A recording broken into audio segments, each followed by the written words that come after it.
Manatra ny araba tompoko lasy tompoko vavy tonga soa indray sika atao ny fandarana kitsipo eto amin'ny fahitalavitra kolo amin'ity anio ity vahiny misy roa no vahinsika ao anatin'ny fandarana amin'izao androany izao hitondra ny adievitra hitondra ny zava-misy hitondra fa makafakana ihany koa makasika ny raharam-pirenena amin'ny ankapobeny indrindra fa niady atao amin'ity fianaky ny Covid-19 ity atao amin'ny ankaviako ato Raoul Arnarivo Paolo administrateur civil miarabanao tonga soamantsara atao amin'ny Kolo TV ary atao amin'ny ankavanako ato Ramanirina Ian Wilfried pamakafaka politika ifantazana ihany koa ny andraikitry ny CT teo aloha dia miarabanareo tonga soamantsara ary misaotra anareo nanaiky nasia ny fandarana tamin'ity anio ity anomboantsika ny fandarana dia eny avy hatrany hoe mety ohatrohatrana ahoana ny fomba fahitanareo ny raharam-pirenena amin'izao fotoana izao ny zava-misy ataon'ny fitondram-panjakana manoloana ny ady atao amin'ny fianaky ny Covid-19. Namana Florian dia miaraba ny namana Ian Wilfried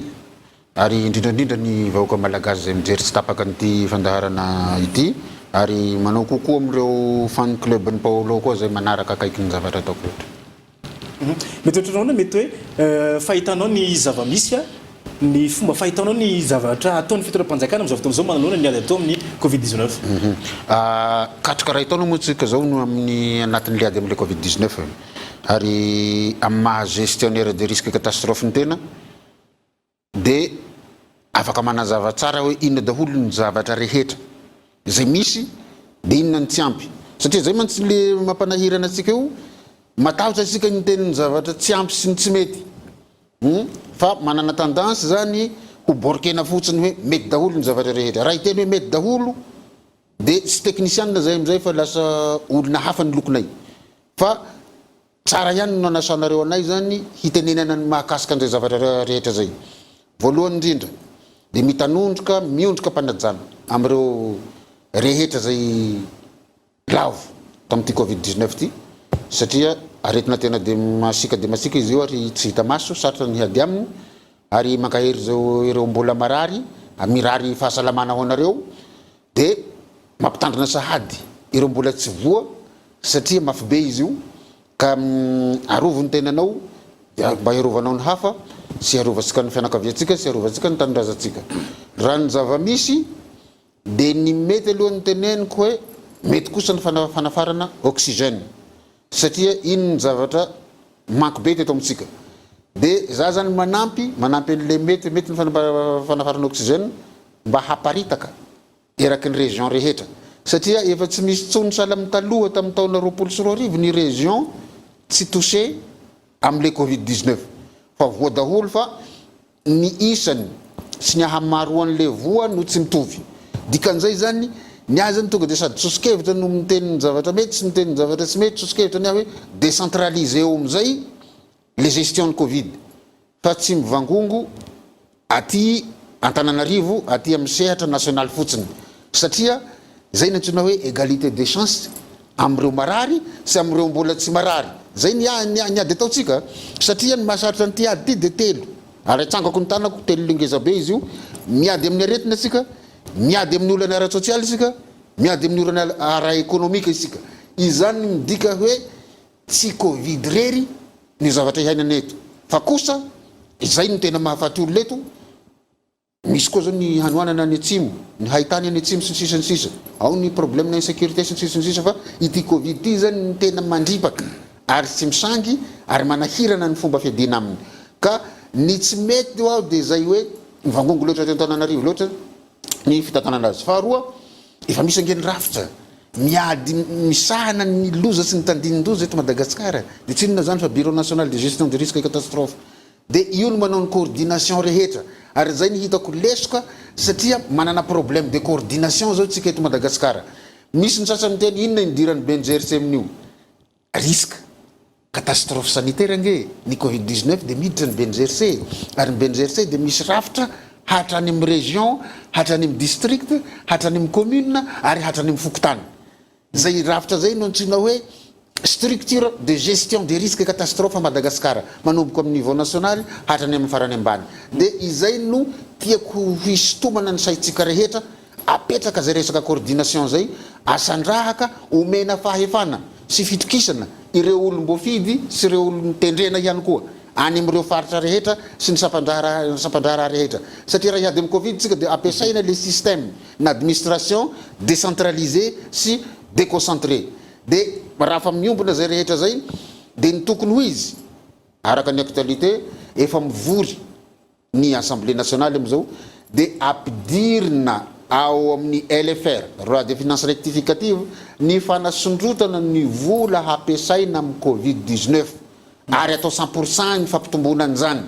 ary tsy saditsony député raha manangatanana handany an'izany le loi de finances rectificative zany mba ho focaliser tsika amin'io ady amin'io Covid-19 satria sahiraneto isika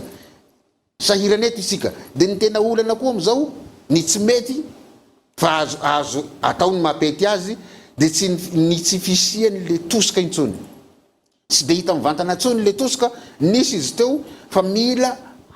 asiana ndray mandeha satria efa misy activité namana Florian efa misy activité na tsatra nefa zavatra fiveloman'olona dia tokony anaovana recensement malakilaky le olona mba tsy harefo ara sosialy sy ara ekonomika dia raha zavatra zay zany no miverina malakilaky satria eto koa dia teneniko sy course de vitesse ny ady amin'ny Covid-19 za mbola miteny mety amin'ny 5 taona agny 4 taona agny mbola eo fa course de marathon mandeha tsy moramora dia mameno ny zavatra tokony fenoana efa mety ny fisiany CTC centre de traitement de Covid patombo efa misy koa zany any Tsirabe sy ny sisa any Anosy zao asina ny Fianaratsoa asio koa ny Toliara asio koa ny Mazenga asio ny Dego asio ny Tamatavy zay ny tenenana hoe décentralisé sy déconcentré na le ady amin'le Covid-19 fa tsy mivangongo eto Antananarivo ny namana moa zany mbola hiresaka dia atratra eto aloha niany Andriamatoa Iany Wilfried ahoana ny fahitanao ny zava-misy ataon'ny fitondram-panjakana amin'izao fotoana zao malona ty ady atao amin'ny Covid-19 tsy marina fa misy ny ezaka fa be dia be ihany koa lesoka hitan'ny vahoaka any ivelany eto Madagasikara mahakasika ny fitavozavozana fandraisana fanapahan-kevitra raha isika ohatra hoe resaraka sidina fisiny sidina ahoana ny fipety fahitanao an'izay ya ny fiarahana miombona alahelo amin'ny lavin'ny Covid moa dia iarahako iombona avokoa amin'ny namako Paolo teo sy ny fampaherezana atsika zay mbola salama mba hitoetra mandrakariva anatin'ny fitandremana amin'ilay aretina fanontaniana tonga dia valiko hoe ahoana fahitanao ny fomba fiasan'ny fitondram-panjakana amin'izao fotoan'izao manoloana n'ilay aretina ny zavatra tsara fantaritsika fotsiny aloha zany dia hoe ny mpitondra fanjakana dia tsy Covid rery no asa iandraketany fa ny tsy maintsy mijery izy ahoana ny ampandeha ny ara-toekarenantsika ahoana ny ampandeha ny sosialim-bahoaka ny fandripalemana rehetrarehetra ohatran'izay mila jeren'ny fitondram-panjakana fa ny zavatra rehetrarehetra amin'izao dia lasa voadonan'le Covid zany hoe lasa misy choc économique dia lasa misy choc ihany koa politique ilay Covid raha ny choc politique zao dia voadona mihitsy amin'izao ny promesse électorale zay nataon'ny flou lasa sarotra tanterahana tratran'le Covid ary azadiny fa ny fitondrana sady mitantana izy amin'izao no mety mbola hiatrika fifidianana izy rapitso ka zany dia mbola eo amin'le politique publique zany amintsika miresaka zao dia lasa ny mafy ny olana ara-sosialy sy ny environnement tratran'ilay Covid ato amin'ny économie hoe choc économique le choc économique zany ohatran'ny tiako tondrasana précision kely satria fandray amin'le politique ihany izy rehefa aveo le choc économique dikan'izay voadona ny offre voadona ny demande inona moa le hoe offre voadona ny offre satria ny tolotra voadona satria ny entreprise tratran'le confinement sy ny barrière sanitaire sy ny rehetrarehetra dia lasa voatery mihena ny famokarany dia rehefa miaina ny famokarany nefa ny charge-ny betsaka voatery izy nanala-piasa dia rehefa miaina koa ny famokaran'ny entreprise dia miaina ihany koa ny vola alohan'ny entreprise any amin'ny fanjakana zany hoe miaina ihany koa zany fidiram-bola amin'ny fanjakana dia voadona koa ny aty amin'ny demande aty amin'ny filana dikan'izany ny tokantrano zany ka rehefa voadona ny any amin'ny tokantrano mazava ho azy satria le mpiasa afakasa lasa chômeur izy lasa tsy mananasa izy dikan'izay miaina koa ny filany ao an-tranony dia izay zavatra zay a dia efa asan'ny fanjakana. Ahoana ny ataon'ny fanjakana mba hifanantona n'ilay offre sy demande. Dia izay zavatra zay zany a manova n'ilay politique publique ny fanjakana. Ary amin'izao fotoana hiatrehan'ny solombavambahoaka ny loi de finance rectificative zao dia tena tokony mandinika tsara ny solombavambahoaka satria tsy maintsy mitady vola ny fanjakana ampifanantonina an'io fa raha tsy zany a dia miteraka tena crise tena hoenjana be eto amintsika. Inona moa le hoe ataon'ny fanjakana tsy maintsy ampino ny entreprise mba tsy dia tena ho KO fa tsy maintsy mba ahafahan'le entreprise rehefa miverina normal ny activité mba tsy dia avaria ambany be ry izy fa mba eo an-tsalatsalany eo. Tsy maintsy ampino koa ny isam-batan'olona ny isaky ny tokantrano a eo amin'le fanampiana amin'ny fanampiana andavanandro. Iny zany a dia mila politika mila fandinihana tena akaiky iny ary teo moa namana zareo amin'ny BNGRC zareo manana ny statistika zareo mahafantatra tsara efa mpikirakirany io hoe aiza daholo ny personne vulnérable aiza daholo zareo zany tena tokony hamoaka n'izay an'izay données zay a dia iarahan'ny fanjakana mijery hoe ahoana ny finansiana anazy. Ka ny ato amin'ny resaka politika indray a somary mandalo olana tena mandalo olana satria ny filoham-pirenena nisy fampanantenana namen'ny vahoaka. Dia ohatranahy manokana zao aminay Atamatavy any a dia faly a fa misy ny miami kanefa za tena mahita hoe raha ohatra ka vola alefa miami aloha aleo aloha hojerena atao aty amin'le social bahoaka sy le hiadivana amin'ny covid raha ohatra ka tena hoe kelikely ny fidiram-bola atsika. Za moa ve mbola resaka hoe ahoana marina moa no tena tokony fidiram-bola atsika atao anatin'ny firenena fotsiny zany dia hoe le eo amin'le fitantanana marina manararoatra ny mpanao politika sasany ao anatin'izy satria hoe tsy maintsy sahirana ny fitondram-panjakana amin'izao a ahoana ny jerevana ny social-bahoaka ahoana ny jerevana nyty covid tya ahoana ny ampiodinana ny toe-karenantsika ahoana ny arovana ny mosary ny kere any atsimo ahoana ny arovana ny asan'ny dahalo zany rehetrarehetra zany zavatra nisy eto amintsika ka amiko manokana zany a dia fotoana zao vaolana no teneniko amin'izay zavatra zay ary sosikevitra mba ameko ny fitondram-panjakana fotoana zany zao a no tena ametrahana amin'izay ampiaratsika amin'izay ny article 139 ao amin'ny lalam-panorenatsika ny anomezana ny autonomie financière sy administratif ny faritra rehetra ary tena tokony responsabilisena mihitsy a amena fitaovana dia hoaraha maso amin'izay zany a ny faritra tsirairay a eo amin'le fitantanana an'le izy satria samy manana ny toe-tsainy ny foko tsirairay samy manana ny toerana ara-geografika misy anazy ny faritra tsirairay a dikan'izay tsy voatery hitovy ho voafehy avy aty ambony aty Antananarivo daholo le izy a ary zay zany ny tena tokony atao a miditra amin'izay tsika natitsika na tsy titsika. Hitako koa amin'izao fotoana zao fa dia ho tonga eto Madagasikara ilay vaccine nafarana fitondram-panjakana 250 000 vaccin raha nisy tsika eto Madagasikara eo mananika efa mahery ny 5 tapitrisa tsika ho araka ny fanjakana ve ny anao vaccine ny vahoaka malagasy raha ny zava-misy any ivelany manao campagne de vaccination massive ny fitondram-panjakana nefa eto amintsika lasa ataontsika hoe campagne de vaccination ciblée ho an'ireo olona marefo ny mpitandro filaminana ny mpiasan'ny fahasalamana raha io vaccine 250 000 vaccin io mandidina eo amin'ny 100 ny vahoaka malagasy ihany zany no hisitraka an'le vaccine so dia fotoana tokony hisokafan'ny fanjakana amin'ny sehatra tsy miankana ity an'io ity nareo mirahalahy hitako manohana tanteraka ny fitondrana miara-dia ny fitondram-panjakana so dia tokony hisokafan'ny fanjakana amin'ny sehatra tsy miankana nareo to amin'ny BNGRC donc miara-miasa amin'ireny sehatra tsy miankana reny nareo ve anisany hisitraka ny vaccine satria misy ireo organisation nanafatra vaccine avy any ivelany neken'ny fanjakana maninona raha avelan'ny fanjakana ampiditra vaccine daholo ny rehetrarehetra fa anjaran'izay manana fahefana mividy manao vaccine anjaran'izay tsy manana fahefana kosa miany ny fisotaranarana ataony ny fitondram-panjakana amin'izay fanaova vaccine zay. Misaotra anao amin'izay fa misy teninao ray teo zay tonga dia hovaliko malakilaky sao dia hadiniko fa raha ny tenako manokana na iza no mitondra eo hanasoan'ny tanindrazana dia tohanako zay maha teknisianina malagasy hafa sy teknisianina vazaha tsy mercenaire-mbazaha na mercenaire-na mpanao politika fa mercenaire-mbahoaka zay olona mitondra eo zany ka zay mahatonga anay hoe kianinay ny tsy mety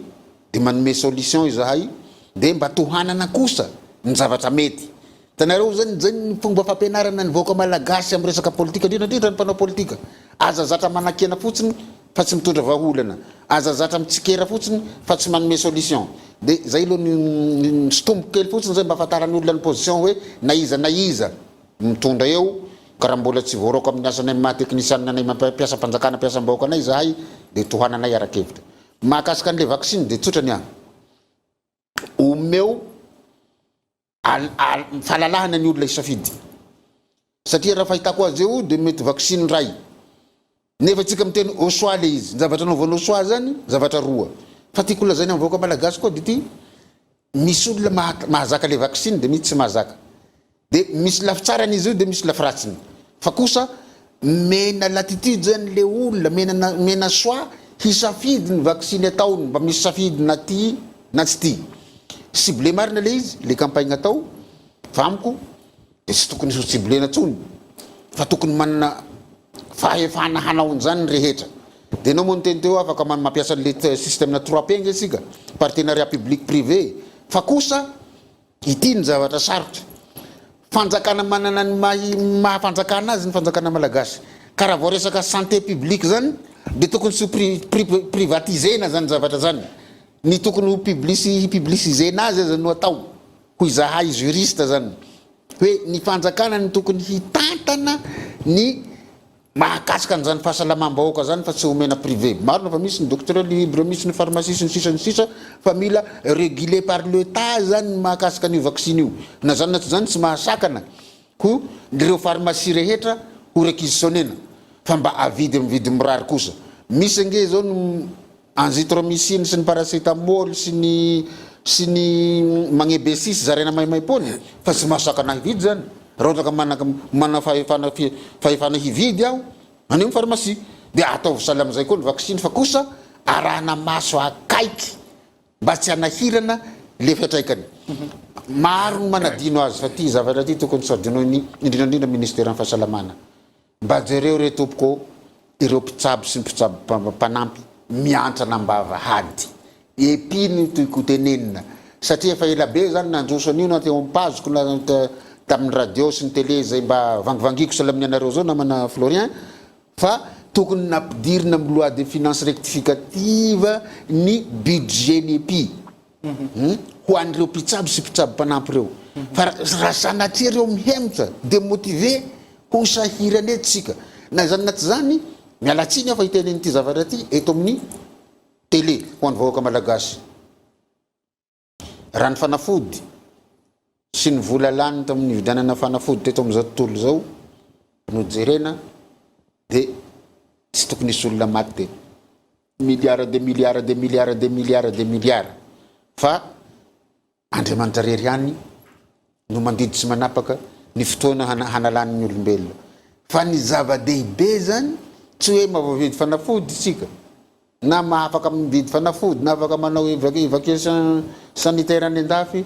dia tsy hiaro tena fa ny fiarovatena ny zava-dehibe fa io Covid-19 tsy mitsisy raha vao tafiditra na iza. Vetivety Andriamatoa Paolo, araraka ny tenao teo tokony sokatra ho an'ny rehetrarehetra ve zany ny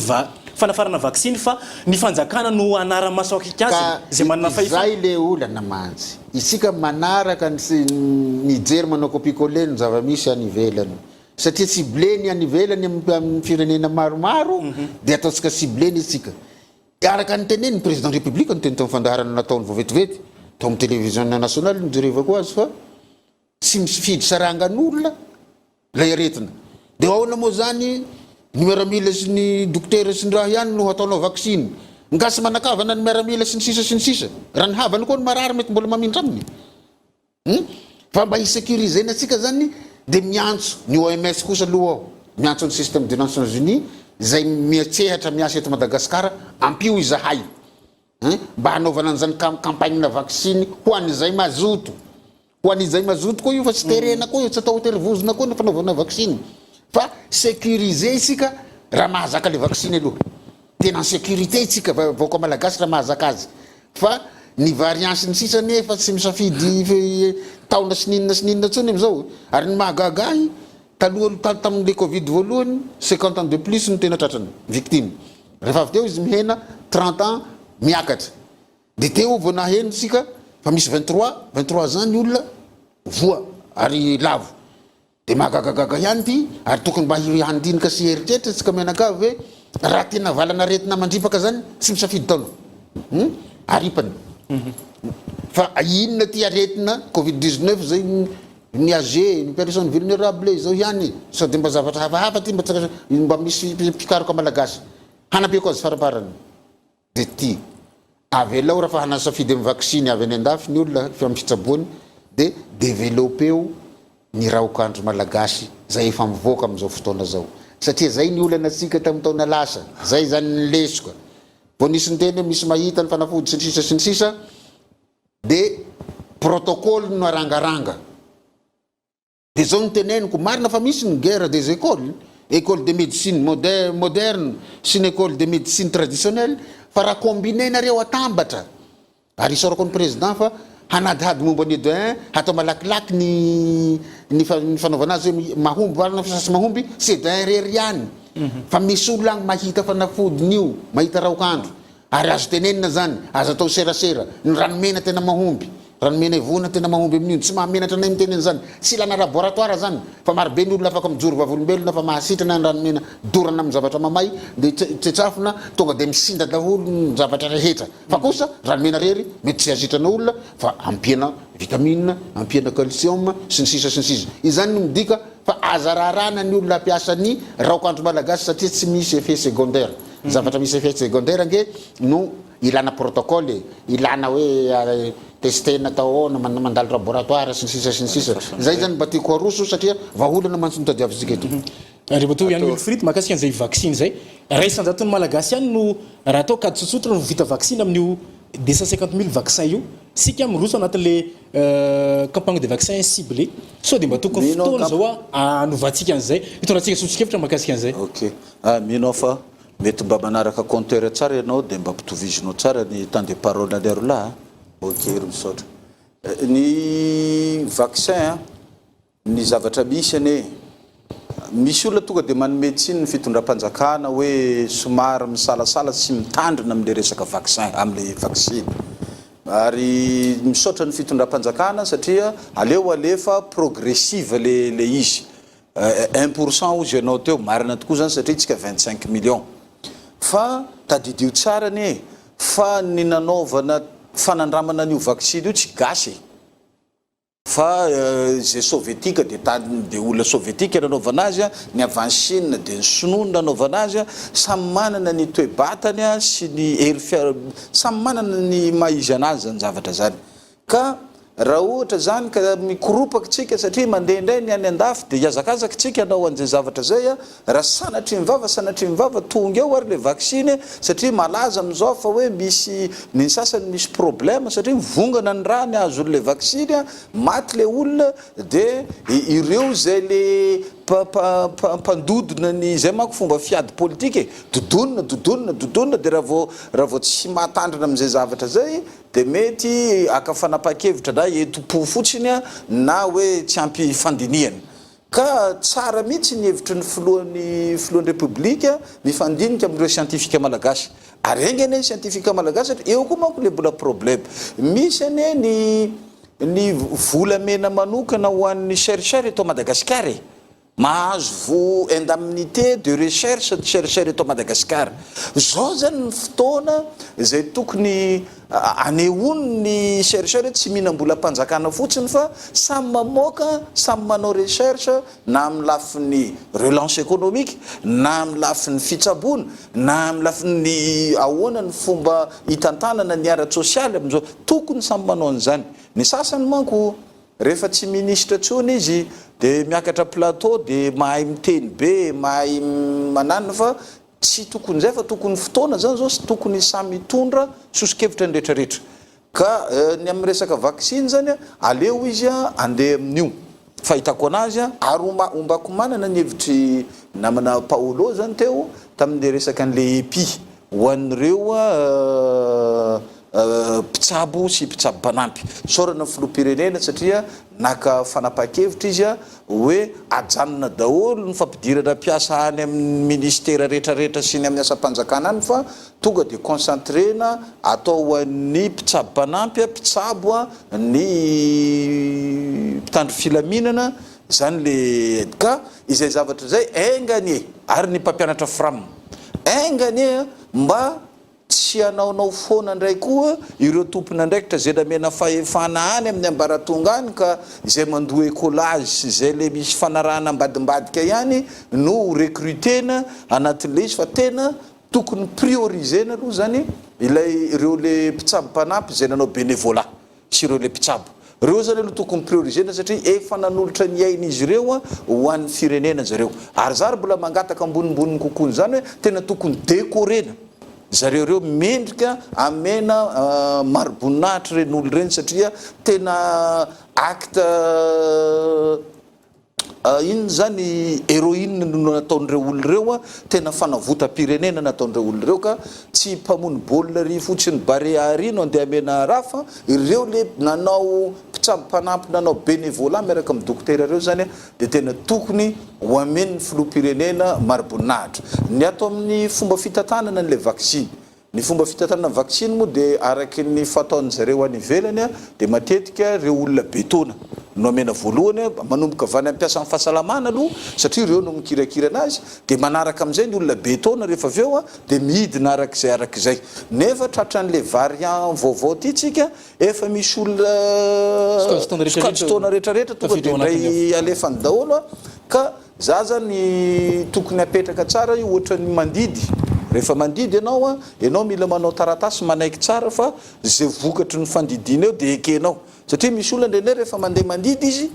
ka sanatria mivava maty ny avany de toriny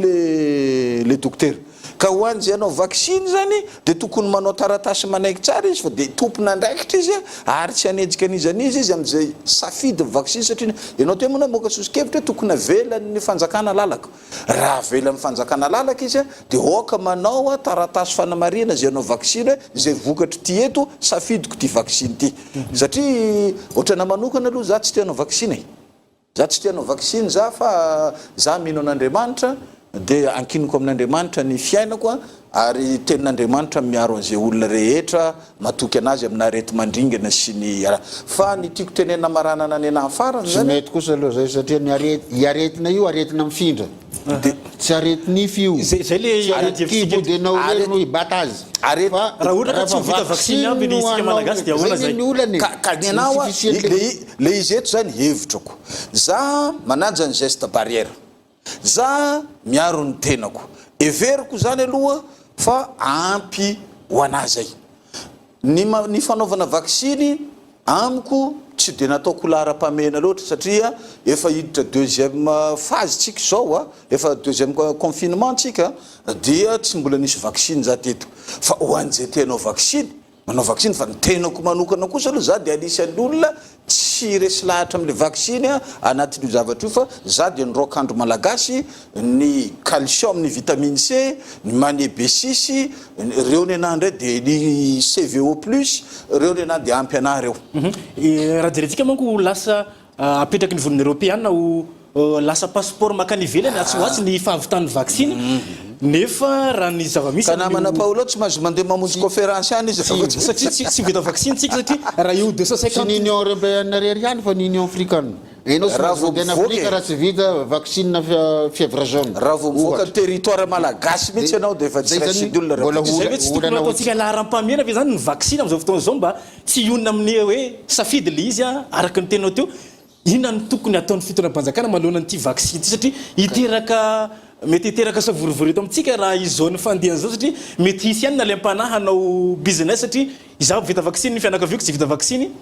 mety iteraka zavatra hafa eto amin'ny firenena zay io moa zany arakaraka n'le degré le aretiny satria fahasalamam-bahoaka io resasintsika io raha mbola sanatia mirongatra io ka efa tonga ny vaccine azony fanjakana tonga ny manery na io teny hoe tsy anao azo terena satria araka ny tenenina teo de aretina mifindra eo fa nefa ny tsy atongavana am'izay aleo misoroka ho ny taolo toy zay mitsabo dia ataovy zay hanamoramorana le vaksiny. Ny olana kely fotsiny dia zao lefa antranangery zareo no mahatonga tsy tonga dia mitobaka vidina nge le vaksiny fa tsy menle mpanome azy manomay-poana avy any. Izay ny antsoako ny système des Nations Unies indrindrandrindra ny OMS hoe alalaho ny fanomezana vaksiny maimay-poana nay malagasy satria nareo miasa eto aminay eto nanao zélonaire nareo hanampy ny vahoaka malagasy ara-pahasalamana dia ataovy ny fanamoramorana an'izay zavatra zay. Dia izay tsy midika hoe tsy asa koa ny système des Nations Unies hafa, zareo koa ny sakafom-bahoaka, ny sosialim-bahoaka sy ny sisa sy ny économie. Dia ny ahy moa zany dia sady miady aho am'le aretina sy ny fantrahana sy ny sosialy sy ny sisa, miady koa ho an'ireo zay tandapa sasatsasany sy ireo zay mena fahefana manararaotra le fahefana manodikodina ny zavatra hitsaboana ny vahoaka malagasy, mampanjavona ny vola tokony hitsaboana ny vahoaka malagasy. Sy poronareo am'izany nainona ny fahefanareo dia tsy ekena zany satria mbo naman'ny Covid koa ianareo mamono ny vahoaka madinika. Dia aoka kosa tsy raha tena ho atao gratuit le izy rehefa tonga ny fizarana dia tsy hoe ny havana ihany no hahazo voalohany am'le vaksiny satria izay le égalité des chances, izay ny égalité de traitement takina zany. Ka aoka mba tsy hometsika saina hafa ny filoham-pirenena akoatra ny teneniny hoe zay maharary ny malagasy dia maharary azy, zahay koa zay maharary ny malagasy dia mamparary anay, fa zay manao bolila eo dia tsy ekena zany. Io zao miresaka CTC nalaza fa manjavona ny fanafody misy mibizina zavatra hitsaboana ny olona efa marary ve dia efa tsy manararao paty nge zany olona zany namana Flavien fa mamono zay mbola velony efa hoe zaraina hoe gratos ny fanafody hidivana amin'ny Covid dia mbola misy sasany mangalatra niny manodina dia amidy. Tsy zany zavatra zany tsy mety amin'ity firenena malagasy ity, mba fahampy ny fahasairanantsika dia aza tovonana fahasairanana. Ka ny azy zany dia zay zany tsy miblagy am'le olona. Ianao miteny hoe mpanohana zay manohana ny zavatra tsara, fa zay kosa tsy manohana ny zavatra ratsy. Zay sy poran'izany, zay sy matahotra an'izaniza miteny an'izany. Fa maninona moa zay sy manao zavatra ratsy, fa maninona ny sasany manao zavatra ratsy. Ary ny tena nohanako zay mpitondra mifandimby dia ho an'ny taranako fa tsy ho ahy. Za fa nahavita, za fa technicien fa administrateur civil, ka moa avy mba mitovy toetsaina amiko reo olona tendrenareo. Ary poron zany namako Wilfried am'zany zavatra tenenina zany hoe izahay na manohana dia manohana mba hahatateraka ny vinavina sy ny fampandrosoana ny Madagasikara fa tsy manohana olo mpangalatra na mpanodikodina ny zavatra tokony ampiasaina amin'ny vahoaka. Azany koa ny resaka vaksiny fa hidratsika anatin'ny pejany toekarena ny relance économique ho an'ny Madagasikara. Andalo eo anivon'ny parlement tamin'ity fivoriana ara-potoana anatin'ny 90 andro ity izay didila lampandorenana ny loi de finances rectificative. Inona ny zavatra tsara tsoanao an'izay fametrahana ny relance économique zay Andriamato Wilfried. Raha hitantsika marary ihany koa ny sehatra tsy miankina satria raha ny fijerintsika raha ny zava-misy eto amin'ny Madagasikara ny sehatra tsy miankina no mampidy-bola be indrindra ho an'ny fitoram-panjakana nefa tsy voaresaka mihitsy zany hoe secteur privé zany na teboka kely na hoe kitapom-bola natokana ho an'ny fanampiana zany sehatra ara économique zany. Ny problème économique ane efa talohan'ny Covid efa nisy fa namafisy ny mafy le izy rehefa tratran'ilay Covid. Ny zavatra anankiray zany zao tokony hararotontsika eto Madagasikara, eo zao miteny zao zareo atao amin'ny BNGRC. Zareo atao amin'ny BNGRC zany zao efa mahafantatra ny olona tokony tsy olona moa zany fa ny bureau national ny BNGRC zany zao dia tokony ratsa mangaiky anankiray anamorany ministère ny finance, anamorany zareo parlementaire ny mamantatra hoe ahoana marina ny filana tokony ilaina amin'izany lozara voajanahary sy ny catastrophe sanitaire zay. Donc zany efa eo zany zareo afaka iomon'ny BNGRC dia solon'ny ministère de l'intérieur tena moa zany zareo anivon'ny gouvernement. Faharoa manarak'izay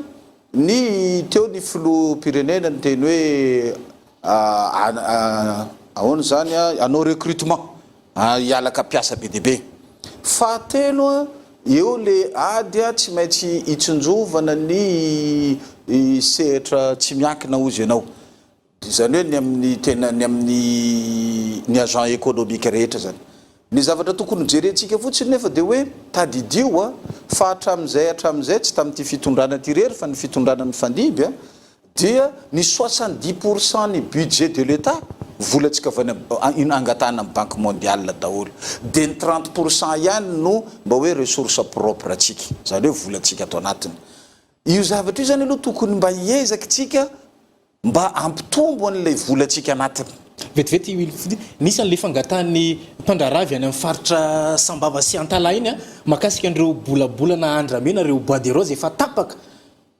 tokony avadika vola am'izay mono ny tsifikefitareo makasika an'izay ka zany zavatra zany tsy hoe zany le zavatra éphémère zany le zavatra ataontsika ambidy androany le bolabola sy ny karazany dia mandeha aiza le vola ho anazy ny impôt azo amin'izany ohatry tsy ady efa tokony mijery zavatra lavitra tsika araka ny resaka atsika araka ny teny namana teo mety efa taona 5 taona ny aina amin'ity covid ity ka ny anazy zany ny zavatra ohatra ny hitako tokony ho jeren'ny fanjakana toizako tamin'le hevitrako teo dia hoe apetrao tsara ilay asan'ny vondrom-bahoaka itsinjara-pahefana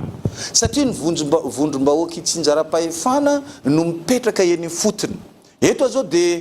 mialatsiny za mo tsy dia mankasitraka loatra ny politika ekonomika zay nataon'inga président Ravalomanana fa ny président Ravalomanana ane no nanafoana ny andraikitra ny délégué d'arrondissement zay nanao ny enrôlement ny mpandraraha eny atoerany zany hoe taloha ny délégué d'arrondissement no manaraka ny taxe professionnel dia tena betsaka ny volanitra ry voaraka zany délégué d'arrondissement zany dia piasa ao amin'ny intérieur zany solo tena mpanjakany zany dia avany voaraka daholo izy fa rehefa niditry président Ravalomanana nampetra ny impôt synthétique inona ny vokatra zany amintsika be dia be ny activité informelle zany hoe olona tokony mbola ampidi-bola ho an'ny firenena eritreretinareo fotsiny fa eo amin'ny 400 000 ny isan'ny activité formelle eto Madagasikara amintsika miresaka zao efa tsika jereo tengeza ny tena mampiodina ny toekarena eto amintsika dia saika ny activité informelle amiko zany dia tsotra ny kajy tokony atao tokony averina any amin'ny délégué d'arrondissement miara-miasa amin'ny fokotany ny fanaraha-maso an'ireo activité rehetrarehetra dia samy tokony ho ampidirina ho ara-dalàna daholo ny fitadiavam-bola rehetra zany hoe atao formelle daholo amin'izay fotoan'izay ny fanjakana indray hitako manko any anatin'ny loi de finance initiale any eo amin'ny 6 000 milliards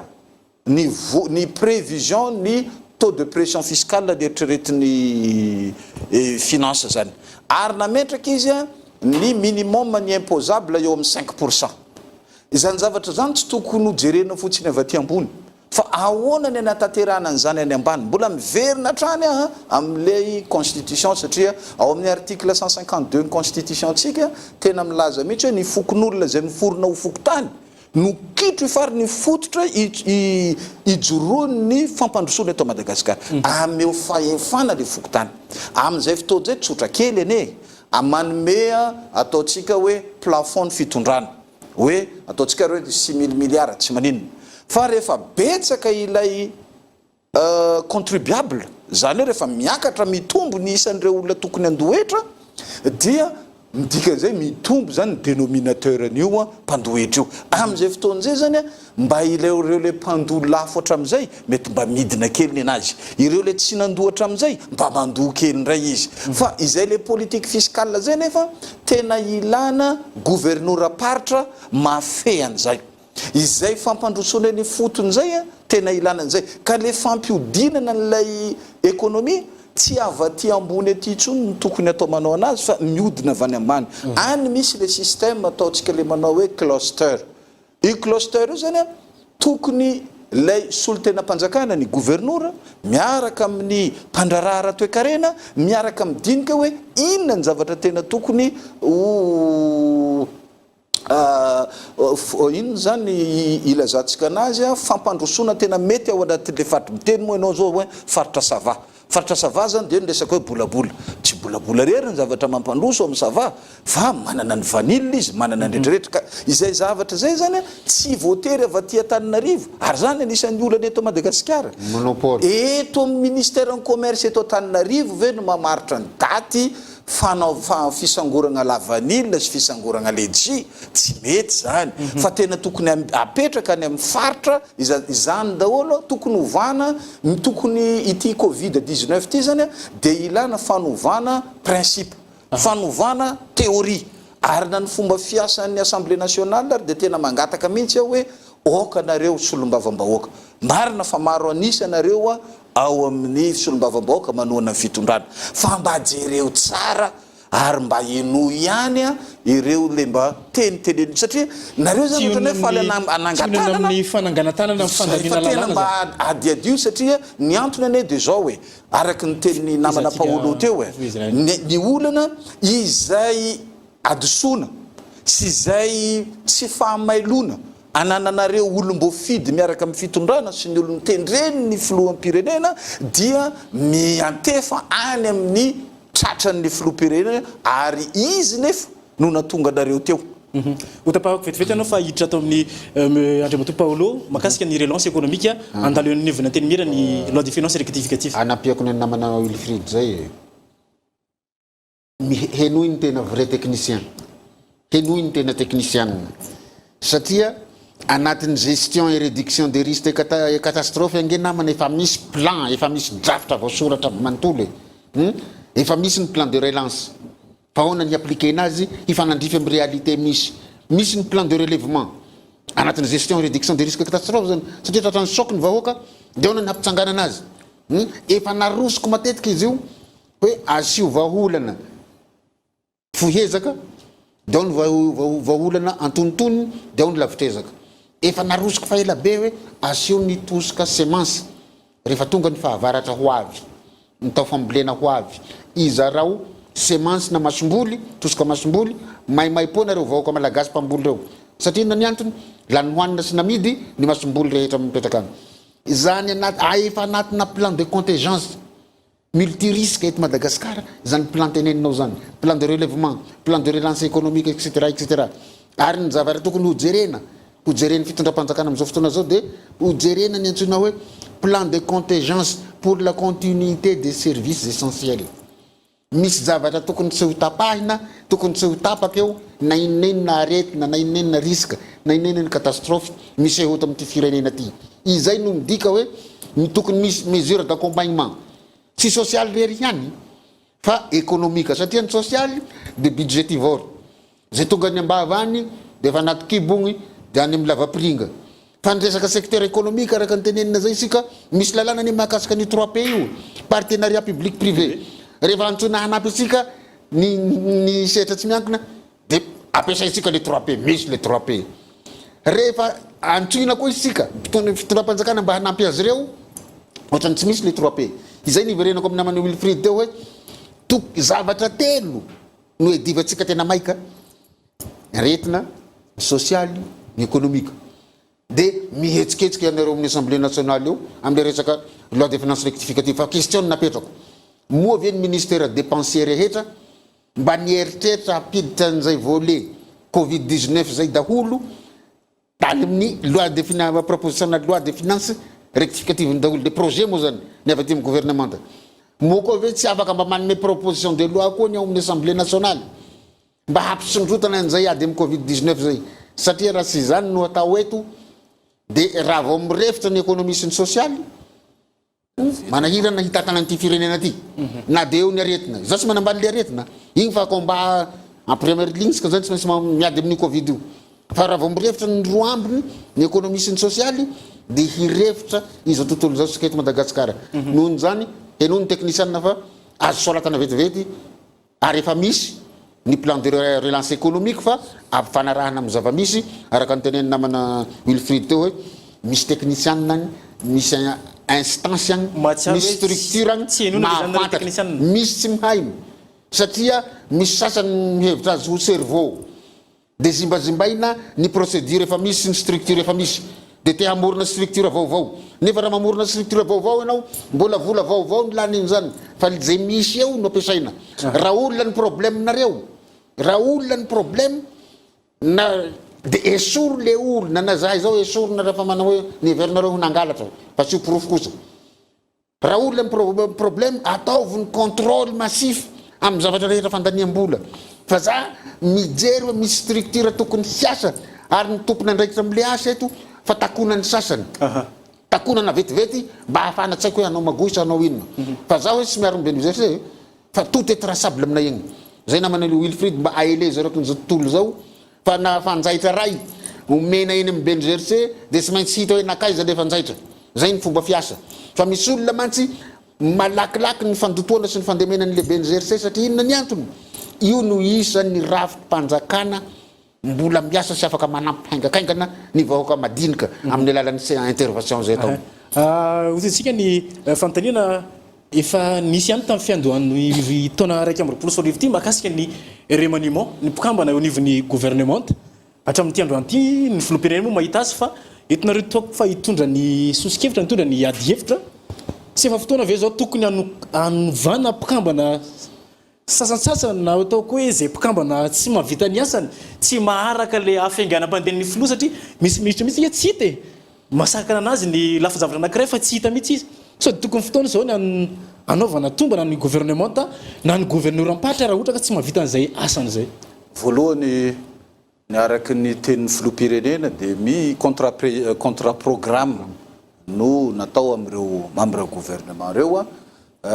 mino fa mety efa vita zay le évaluation fa raha ohatra ka mbola tsy vita ny évaluation dia tena misy tsy manao ny asany marina amin'ny présidence faharoa iny ady hevitra zay nataon'ny filoham-pirenena niaraka tamin'ny membre ny gouvernement sy ny mpanao gazety iny maro moa ny olona mandrainy iny amin'ny lafiratsiny fa za tena mahita hoe tena mampiseho ny fahaizana an'le communication zany le filoham-pirenena tamin'izy iny satria hitako tena azotsika rehetra vakina fa natsony teo ireo zay ministre be piresaka indrindra ao anatin'le olana amin'le covid dia mazava be iny sary iny fa nampanaovy ny fasafasy amin'le mpanao gazety misy moa zany ny ministre sasany mety entanimpo loatra angamba ka dia navita nanapaka ny tenin'ny filoham-pirenena izy fa dia izy no miteny aloha fa mino fa raha navela mipetraka tsara iny resaka iny fanontaniana napetraka mpanao gazety iny tsy maintsy niteny filoham-pirenena hoe io ny ministre tokony ny tompony andraikitra dia izy no amena ny fitenenana misy tokony asorana zany mpikambana anaty fa mety gouvernement tsy naharitra zany ilay ministre dia tonga ny amiko zany reny ary izay koa ny publication nataoko tamin'ny Facebook maraina an'iny ampijereva ny filoham-pirenena kosa ngambe ny hoe maharo anazy mbola mavita ampandany anazy amin'ny 2023 ave raha ilatsaka izy ny ministre zay nitendreny na ny solombavam-bahoaka zay nataon'ny candidat na ny gouverneur aparitra zay nitendreny ngamba mety hitan'izay ka eo amin'izay resaka fanaovana gouvernement zay dia prérogative régalen'ny président république zay kanefa kosa za dia mahita fa mafana be ty politique ty ohatrany hoe manome vana ny mpanohatra foana ilay dérapage izay ataony olona zay sasatsasany nitendren'ny filoha kanefa ny tena manahirana ao anatin'le izy le filoham-pirenena foana no mitsefitra ary izy foana zany lasa visible ao anatin'le izy lasa mifanohatra zany ny zavatra misy eto Madagasikara ny gouvernement ny tokony ho visible ny filoham-pirenena dia lasa le filoham-pirenena ndray lasa ohatra tady lasa visible le gouvernement ka lasa ohatra ny mandeha mifanohatra daholo le izy mino fa ampieritreretan'ny filohan'ny république zay angalany fanapahan-kevitra na anova izy na tsy anova ny alo amin'ny maha-gestionnaire de risque catastrophe nitenenako satria zay maha-technicien za tsy miconseiller ny président république hanova gouvernement anatin'ny crise satria inona ny antony raha hanolo ministre vaovao anao dia mbola hanavao ny asany izy mbola hanavao ny ekipany dia ny aretina fa mikopaka ihany ny afin'ny le covid-19 mikopaka ny afin'ny problème social sy ny sisa fa hafatra nampitaina amin'ireo ministre technicien nareo ajahary ny dérapage dia mba atao andao tsika ary misy diso kely ma tsy niteny namany Wilfried teo hoe mahavoaro ny président ve le ministre tsy ny président nge ny tokony ho arovana fa ny vahoaka tokony ho izy zany mahavoavaha ny olana ny vahoaka ave reo ministre reo fa raha misy kosa fa cas extrême zany fa tsy manao ninninina sisy olona ipetraka amin'ny toerana mandrakizay fa za kosa aloha sy miconseiller an'izay amin'izao fotoana crise zao tsy tokony atao zany fanoloana membre ny gouvernement zany fa ny eo no ahitsy ny eo no tairitairina zay mbola tsy tahitaitra ny eo no korotanina zay mbola tsy mikorotana satria ady mafy an'izy ity ady amin'ny aretina mamono mandripaka ny vahoaka malagasy ka samy tokony tonga saina samy tokony ho responsable raha nanoratra contrat de programme araka ny tenenina mana Wilfried zay ny reo ministre rehetra reo ampiasao le izy raha fa tsy mety tamin'le vanim-potoana misy atsika zao de réorientena ovaina le izy ami parcours zany asiana changement ny ligne directrice ny programme ministériel nareo fa aza mizingizina fotsiny ny olana masy de ty lasa tsy miasa tsony le ministre fa matahotra nisaky ny larobia misy conseil des ministres hoe misy ve fanoloana gouvernement sa tsy misy de tokony hotsorin'ny président hoe raha anatin'ny crise zao aloha tsy asiana de le samy mifofotra nareo samy miasa hanompo ny vahoaka malagasy io hitady solution amin'ny problème social économique sy ny ity aretina covid-19 fandreva tompo aloha hoe mahita hoe misy mpikambana ato gouvernement tsy mafy miasany matoa misy olona menmenina matoa miteny reo 6% amin'ny Facebook reo misy zavatra tsy mety misy zavatra sahala am'izao misy lesoka ny hoany matoa itsika sy samy miteny hoe satisfaitsika vahoaka malagasy amin'ny fitantanana le covid-19 sy ny secteur rehetra problème sectoriel ny atrehina ny fitondram-panjakana de tsy fahasalamana rery ihany no ministère misy eo aminy fa marobe araka ny teneniny namana teo de matoa zany misy zavatra mihitsoka any matoa tsy mitovy ny fomba fandehanana io sahala amin'ny sovaly mandoritra kalesa ko efatra ny sovaly mandoritra kalesa de raha ohatra ka misy mihemtra amin'ny sovaly reo de tapaka ny tady sy ny sisa na ivirana na injera le kalesa ka zay ny tenenako hoe tsy fotoany ho iaho fa kosa raha misy mibaribary kosa fa incompétent nefa ny tenenina fa cerveau de ono moa ny incompétent ny cerveau amalona maranatsika azy sady mieko fotoana roa minitra ihany marana hoe ahoana mety fahitanao zao fitondrana zao roa taona mahery kely tsika zao mbola afaka iroso atrany ve hatrany amin'ny 7 sy 4 ny somary ohatrany ana mety tsy nazava tsara ny namako Paolo ngamba le natonga na le hoe nyteny izy hoe vahoaka no arovana fa tsy hoe président no arovana ny zavatra misy manko zany namana Paolo mahay tsara ny principe de subsidiarité ary ireo ministre reo zany dia tsy vitany filoham-pirenena rery ny asany fa tsy maintsy mila an'ireo izy zany hoe tsy ministre reo raha tsy lany filohan'ny république Andriamatoa Rajoelina dikan'izay reo de mila redevable amin'ny filohan'ny république satria inona ny maha-redevable anazy le fanatanterahany an'ilay politique publique an'le fanatanterahany le asa zay ataony eny amin'ny vahoaka dia amin'ny anaran'ny filoham-pirenena ny anaovany an'iny fa tsy amin'ny anaran'ny antokony na hoe zay ekipakipany eo ihany ka ny tiako tenenina zany hoe adidiny no miaro ny voninahitra sy ny promesse ny fampanantenana zay nataony filohan'ny république amin'ireo vahoaka fa ny zavatra tiako tenenina fotsiny de hoe ono fahitanao nyty fitondrany ty roa taona mahery tsika zao hotratrartana amin'ny 7 sy 4 eo am'le resaka orientation le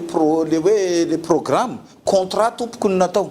dikan'izany zareo zany efa namea tamin'ny filoham-pirenena hoe tia ny à court terme tia ny moyen terme tia ny long terme efa namea ny chronogramme mazava nametraka tsara zareo ny tableau de bord zareo de zay ny évaluer anazy fa iny moa njaran'ny filoha nanolo anazy na tsy anolo anazy ny fomba fiasa dia fahitako anazy zany io miankina amin'ny filoham-pirenena roa taona zay ny lasa roa taona ny tavela ny aretina tia mbola mandreky ka ny filoham-pirenena anjarany safidy zao sisany anazy mety aminy ny ekipany de réorientenao arak'le voalazany namana Paolo zay izy hoe bo za tsy tia analanareo fa de mila mihetsiketsika nareo mila mafanafana kely de eo koa moa ny anankiray raha programme fotsiny tsisy vola tsisy zavatra azo atao fa tsy maintsy mila vola koa etin'ireo ministre reo ny problème an'ireo ministre reo ane de zao hoe ministre tsy mbola nandalo fifidianana reo ny akamarony roa ngamba na telo tsy fantako ny nandalo fifidianana dika raha vao ministre tompo de mpanao politique fa tsika miala amin'le logique hoe lasa miditra amin'le gouvernement des techniciens tsary nisy nanao an'izany teto ambony tany raha tsy tsika malagasy fa ny ministre dia poste politique io ary olona andeha hanao politique publique ny olona manao politique publique ny olona latsaka fidina matetika tena mahafantatra tsara ny olana ara-social sy ny tontolo iainana any ka ny olana farianako fotsiny de hoe ny olana ny zareo reo na ho apetraka eo ary tsy mahay miresaka amin'ny vahoaka miantona ty ambony aty fotsiny ilay le vaolana dia mijanona hatreo amin'ny conseil de ministre fa ny any amin'ny any fotony any tena tsy mipaka any le décision zay raisina aty. Amarantsika azy Andriamatoa Paolo. Za moa ny maha-juriste zany amin'ny constitution miteny hoe 5 taona ny mandat ny filoham-pirenena anankiray dia todiny zany le 2023 satria tsika mpandala ny lalam-pandroana démocrate tsika républicain daholo moa tsika eto Madagasikara eto zany dia zasira raha tsy hoe sanatria moa zany misy zavatra hafa akoatran'izay Andriamanitra mahay mandavatra ny zavatra rehetra dia ho vita ny mandany fa kosa